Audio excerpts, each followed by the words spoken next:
Mes chers amis, comme vous le savez, le monde il a beaucoup changé et pas uniquement dernièrement, mais aussi non dans le monde entier, Bichlal, eh bien le monde est passé au jetable, le monde est passé à tous les jours des nouveaux journaux, tous les jours des nouvelles choses, des innovations, les choses les plus importantes qui arrivent dans le monde, c'est combien est-ce que tu arrives à innover.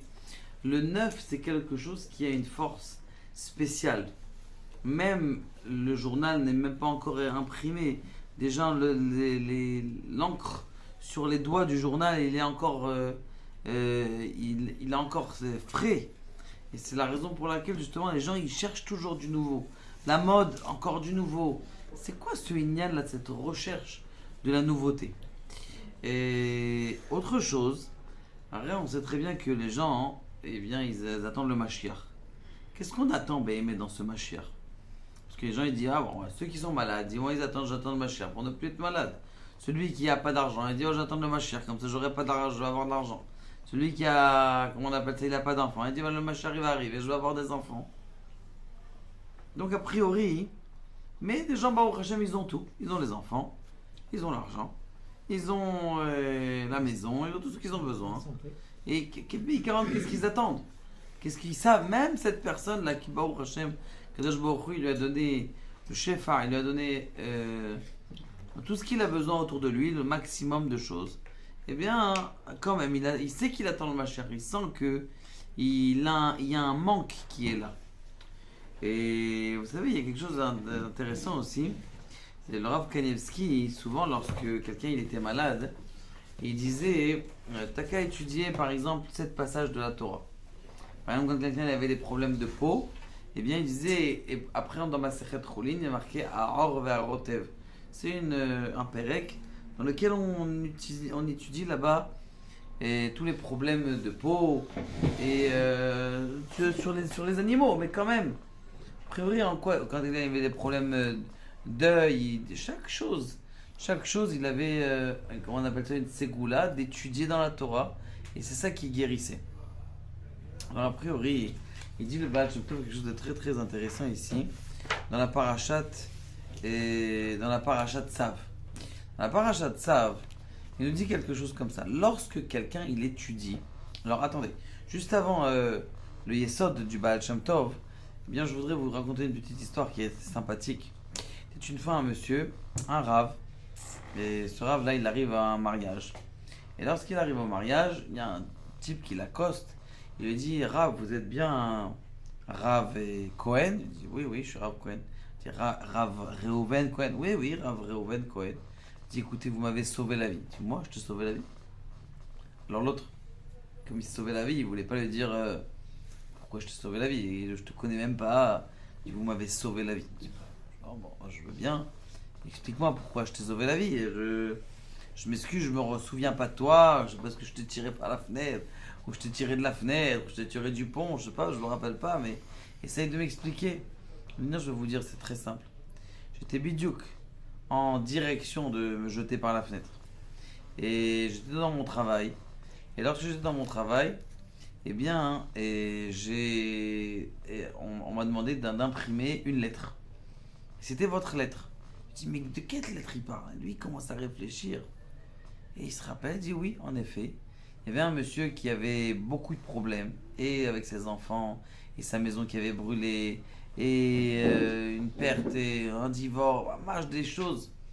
Donc il s'est dit, tiens, genre, je vais pas réussir à lui parler, mais au moins je vais lui écrire une lettre. Donc il a commencé à écrire cette lettre. Il écrit la lettre, une belle lettre avec beaucoup de émouna roulé à l'intérieur, et il la donne à l'impression qu'il y a quelqu'un qui l'imprime. Maintenant, il a pris cette impression, donc la personne elle est devant là, et lui, je commençais à lire votre lettre. Mais j'ai lu cette lettre-là, elle m'a tellement touché qu'elle était pour moi. Il dit, mais est-ce que tu sais que cette lettre-là, je ne l'ai jamais envoyée? Parce que je me suis dit, c'est un homme que je connais pas, je ne vais pas lui envoyer quelque chose, peut-être, tu as envie de calmer quelqu'un, mais des fois tu fais le contraire. Comme par exemple, il y a une femme qui est venue de Loire-les-Nouchés, ma femme, et elle a perdu un enfant de 1 an. Alors, il a dit, tout ce qui est les rabbinis m'ont dit, moi ça m'a pas aidé. La seule chose qui pourra me calmer, c'est de revoir mon fils de 1 an, c'est tout. On dit des fois, tu sais pas quoi dire. Comment tu peux parler? Comment expliquer à une femme, ton fils, peut-être, il est dans le ciel. T'inquiète pas, ton fils, il est un grand sadique. Ça aide pas. Pourquoi ça aide pas? C'est tout simple. C'est parce que c'est deux langages complètement différents. Un, c'est un langage intellectuel. Quand le Rav il vient et il dit, en vérité, ton fils, il est au monde futur et il est dans une bonne place. Et d'un autre côté, lui, elle parle de façon affectueuse. Elle n'est pas en train de parler de façon. Donc c'est deux langages, donc ça marchera jamais. Donc pour vous dire quelque chose de comme ça, que des fois tu t'essayes de pas. Donc je l'ai pas envoyé cette lettre. Je l'ai pas envoyé cette lettre. Le Caniric, toi tu l'as lu. Il dit mais sachez mon cher Rav que cette lettre là, je la lis tous les jours. C'est elle qui me renforce, c'est elle qui me donne du courage et j'étais prêt à sortir par la fenêtre. Mais grâce à cette lettre que j'ai lue, mais sans avoir fait exprès, au début ça m'a attiré le regard. Il dit cette lettre je ne l'ai pas envoyée. Mais regarde comment la pensée de quelqu'un, juste le fait de penser de quelqu'un, elle peut fabriquer des choses. Et c'est ça ce qui a marqué dans la paracha. Dans la paracha, c'est marqué que à Krevota, lorsque quelqu'un il fait un korban, lorsque Kol Arosek Batora, marqué dans ma Sechet Menachot Daf Kuf Yud, tout celui qui étudie la Torah, Keilou écrive korban, c'est comme s'il avait fait un korban, c'est comme s'il avait fait un sacrifice. Qu'est-ce qu'on apprend de là? Il dit comme ça, hein, il dit dans Menachot dans Kuf Yud, comme je vous disais, eh bien c'est que lorsque quelqu'un il étudie avec son cœur, eh bien c'est comme s'il fabriquait quelque chose dans le monde. Et il amène de la nouveauté dans le monde. Quelque chose qu'il n'avait pas avant. La nouveauté dans le monde qu'il n'avait pas avant. Et la vraie nouveauté du monde, c'est quand tu étudies la Torah avec insistance. Ça fait en sorte que tu descendes dans le monde de la nouveauté. Tu expliques quelque chose de nouveau dans le monde et ça éclaire le monde. Toi, tu le vois pas. Tu le vois pas, c'est possible. Mais sache que c'était comme s'il y avait un korban, c'était comme si un sacrifice qui était fait à Dieu. Rabbi Nachman de Breslav il dit Al tezalzel, surtout ne dénigre pas les Dvar Torah que tu es Mechadesh. Même si tu dis oui, mais ils ont déjà écrit des grands livres. Ton Dvar Torah que toi tu as, c'est ça ce qu'on dit dans la Torah. Ashrei sheba lekan, Ashrei sheba lekan, vetal mudo beyado. Ça veut dire quoi, Ashrei sheba lekan? C'est quoi Talmudo beyado? Le Maharsha il explique dans Masechet Sanhedrin. Il dit Talmudo beyado, ça veut dire que ce qu'il a étudié lui-même, c'est dans sa main. Ça veut dire c'est son étude à lui différente. C'est quoi son étude à lui différente? C'est, comment on appelle ça? C'est ce que lui, il a innové dans le monde. Et sache que chaque Dvar Torah nouveau, c'est-à-dire nouveauté que tu as innové dans le monde, c'est un monde entier dans les mondes supérieurs.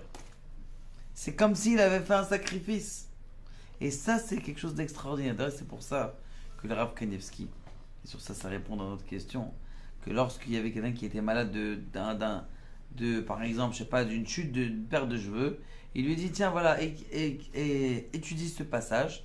Ce passage-là, eh bien, c'est une ségoula pour les cheveux. Ce passage-là, c'est une ségoula pour les mains. Et ça, c'est une ségoula pour les jambes. Pourquoi? Parce que justement, t'amènes la force de ton étude, elle fait rentrer ce sacrifice, elle matérialise les choses que tu es en train d'étudier. Ça, mes chers amis, c'est pour ça que le Baal Shem Tov nous dit que ce qu'on appelle les kishuté kala, un moussag, c'est les ornements de la reine. C'est quoi ces ornements de la reine, de la fille qui est mariée, de cette reine? En vérité, lorsque tu dis quelque chose de nouveau, eh bien, ça fait une nouvelle couronne à Dieu. Une nouvelle couronne qu'il n'y avait pas. Et c'est ça ce que on aime quand on... Ah, j'ai une belle question. Une question extraordinaire, une nouvelle question. C'est quelque chose de nouveau, il y a de la joie. Quand toi tu crois, ah j'ai reçu un nouvel habit. C'est une fausse joie, c'est une joie qui est... Comment on appelle ça quand on dit dans le Shulchan Aruch qu'on doit faire une bracha sur un nouvel vêtement.